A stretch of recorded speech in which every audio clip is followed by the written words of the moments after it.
Good evening બધાને મારા નમસ્કાર. જય માતાજી. બોલો ભારત માતા કી જય. ભારત માતા કી જય. વંદે વંદે સૌ વિકસિત ભારતનો અમૃતકાળ સેવા સુશાસન અને ગરીબ કલ્યાણના 11 વર્ષ આપણા દેશના માનનીય વડાપ્રધાન શ્રી નરેન્દ્રભાઈ મોદીજીએ પૂર્ણ કર્યા. તે બદલ મને એક સંકલ્પ સભાનું આયોજન કરવાનું મારા દ્વારા નિર્ણય કરવામાં આવ્યું. એ નિમિત્તે હું આજે આપ સૌને મળવા આવી છું. આપણે જોઈએ તો માનનીય નરેન્દ્રભાઈ મોદી અને આપણી હરિયાળી લોકસભા જે ગાંધીનગર લોકસભાના ગૃહમંત્રી શ્રી અમિતભાઈ શાહ સાહેબ કે જેમણે આપણને કેન્દ્રમાંથી ખોબલે ને ખોબલે જેટલું જોઈએ મોસાળમાં મા પીરસનારી એટલે આપણા માટે કાંઈ કમી રહેવા નથી દીધી. એટલી બધી અદ્યતન યોજનાઓના પણ આપણને લાભ મળી રહ્યા છે. લગભગ 400 કરોડ સુધીનું ખાલી બોપલમાં જ આપણને આપણે બધું ડેવલપમેન્ટ કર્યું છે. વિયરમાં આપણને ફાયર સ્ટેશન આપ્યું,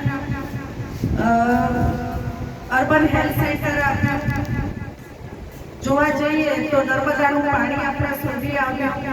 એવી રીતે આપણને જે જરૂરી ચીજ છે એ તો બધું આપણને મળતું જ રહે છે. એ ઉપરાંત આપણે જોઈએ તો હમણાં જ કાશ્મીરમાં જે અટેક થયો તો એનો પણ કરારા જવાબ આપણને સાહેબે સૌને એ લોકોને આપ્યો કે ઓપરેશન સિંદૂર હમણાં જ આપણે એ પણ પૂર્ણ કર્યું. એટલે આવી રીતે આપણા સુખ અને દુઃખમાં બંને સાહેબે આપણને જે મદદ કરી છે એ મને નથી લાગતું કે બીજું કોઈ કરી શકે.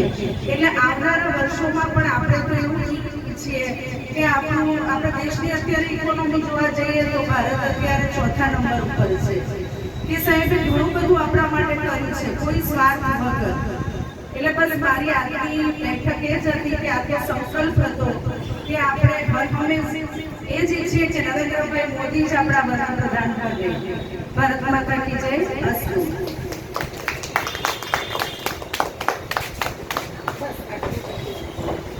બેનના ભાષણ વચ્ચે બે શબ્દ એવું કહેવાનું થાય કે જેમ નરેન્દ્ર મોદી અમિત શાહ દેશ માટે સેવા અને ગુજરાત માટે સેવા કરે છે એમ ભારતીબેન અને હિતેન્દ્રસિંહ પીપીપી માટે સેવા કરે છે.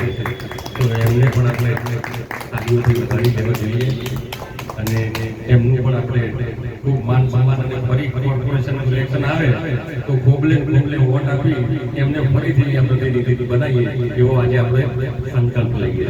ધન્યવાદ.